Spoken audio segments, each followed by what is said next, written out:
I'm using screen mode now for a lighter shade of colors, and I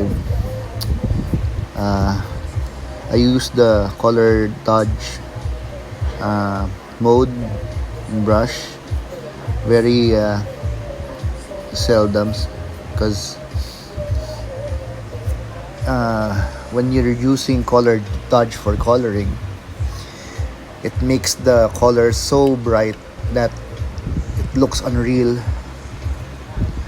There are a few colorists that uses the color dodge mode, and honestly, I really don't like the output of their colors after they color the artwork.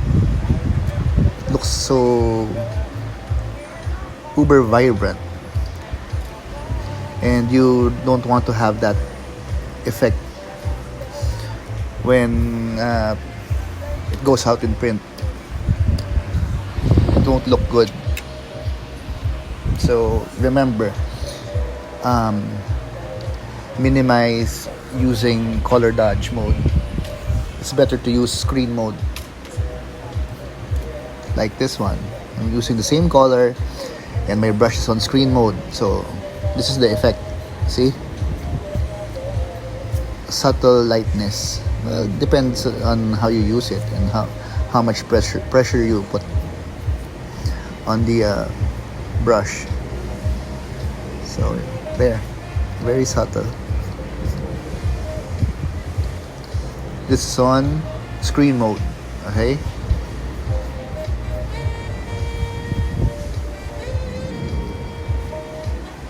See that effect? And I'm gonna show you the when I use color dodge, it won't look that great.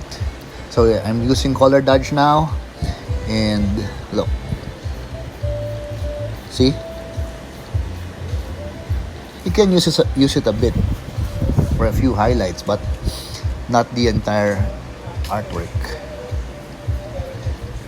See, it's really different from screen mode.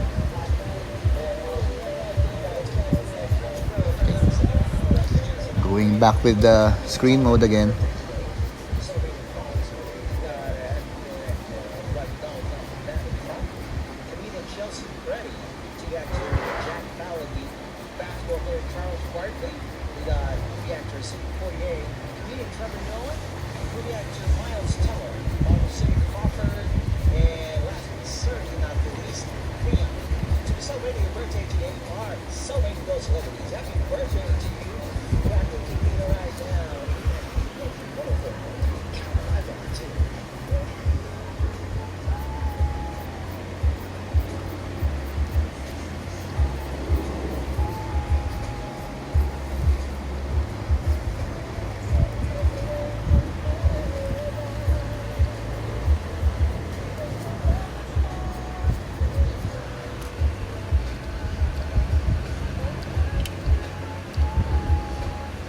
Yep, fine by me.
So there you have it. Sonic's blue fur, and I hope you picked up something. Thanks for watching.